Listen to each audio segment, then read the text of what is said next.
Society has some pretty typical stereotypes for introverts and extroverts. One is cuddled up with a book in bed and the other is out being the life of the party. But there's actually a big misunderstanding about what truly makes someone one or the other. Being introverted or extroverted isn't dictated by how you spend your free time. It all depends on how you recharge when you're feeling low. Introverts do it alone. Extroverts with others. How someone recharges may not seem like a huge deal, but it has some interesting impacts. One's social life, career, even internet usage can be affected. And these differences aren't just external. The brains of introverts and extroverts are actually surprisingly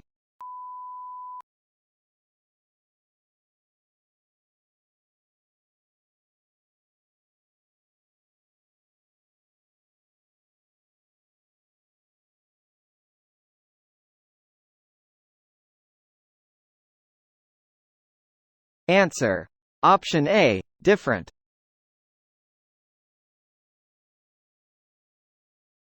Buying time is often seen as one of the best ways to spend your money in that it allows you to focus on the most joyous aspects, while offloading the more laborious aspects to someone else who will happily do them. The gig economy has made this more accessible than ever before, allowing people to spend more of their time for the things that truly matter, even if it means having a little less in the bank account. This might mean paying someone to do the dishes so you can read a book to your child in bed, or it could mean purchasing a more expensive ticket to be able to spend some time with family. Material possessions also draw a lot of attention when it comes to the relation between wealth and happiness. The research is clear on this too. Spend on experiences, not things. The reason is that experiences are exclusive. Nobody can feel what you felt on that trip with your best friend. Nobody can buy that.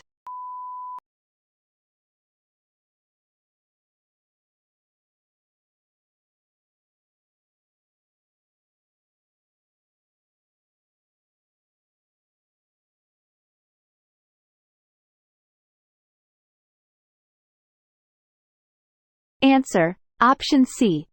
Exclusivity. I try only to say 3 important things when I talk to people. No more than 3. If it's one thing, that's maybe even better, but usually there's a lot to say. When I make notes on what I want to talk about, if I see I'm going on past 3 to 4 and 5, I start eliminating them or seeing if I can fold them into the other things. Because 3 things are really all I can remember, and I don't work from notes when I talk to people, and I advise other people not to. I never read it because reading just excommunicates you. It's not communication, it's excommunication, in my view. So I can't remember more than 3 things, and I don't think they can remember more than 3 things, so what's the point of telling them stuff they're not going to remember? So I stick to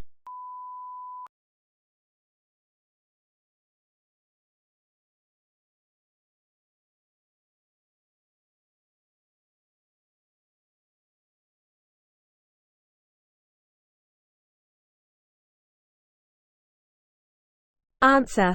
Option B. 3.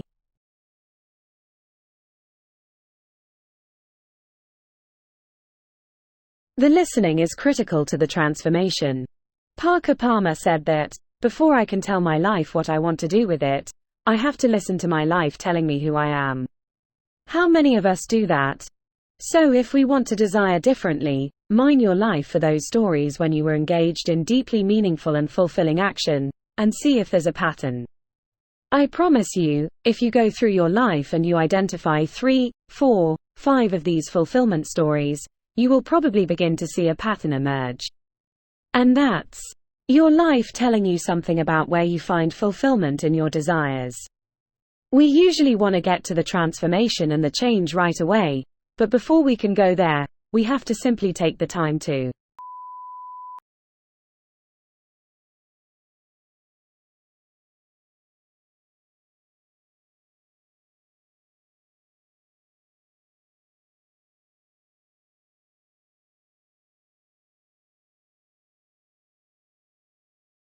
Answer. Option B. Listen.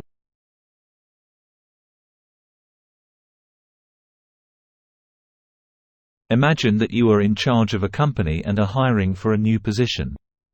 Here are the candidates. Without thinking about it too much, which one would you choose? My guess is that you went for one of those in the middle and avoided the people on the ends. Why? Because research shows that we tend to unconsciously think those toward in the middle of a group are more important.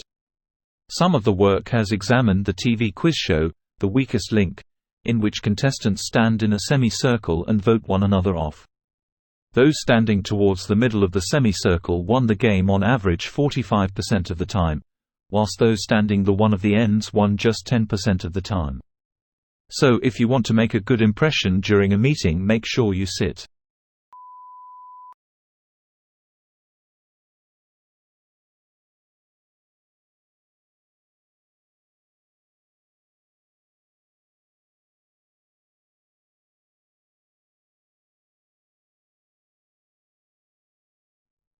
Answer: Option B, towards the middle of the group. Recent studies do suggest that some of your personality is related to your genetics, but there are plenty of other factors, too. Many of these studies break down personality using the 5-factor model, or the Big Five. It puts personality traits into 5 general categories: extroversion, agreeableness, conscientiousness, openness to experience, and neuroticism. That last one is also sometimes called emotional stability. The degree to which each of these traits shows up in your personality is pretty stable, for the most part. But it does change throughout your life. For example, as people age, studies suggest that they tend to become more conscientious.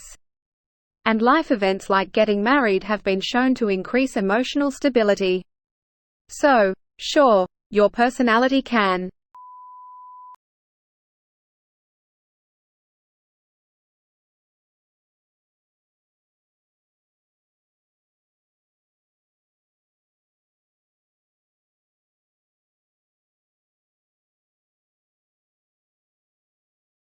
Answer: Option C, change.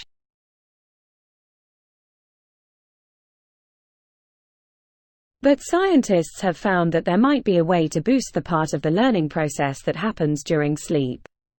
Sleep plays a vital role in how you create and store memories. While you're awake, you learn all sorts of new stuff, taking in facts and experiences just from going about your everyday life. That's when your brain encodes memories, making new connections between neurons so you can remember it all later. Then, when you go to sleep, your brain goes through the consolidation phase of memory formation.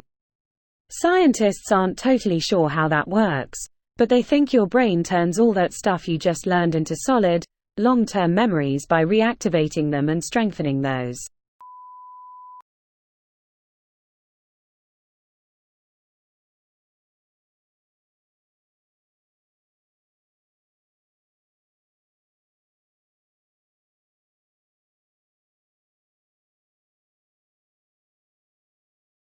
Answer: Option C, new connections.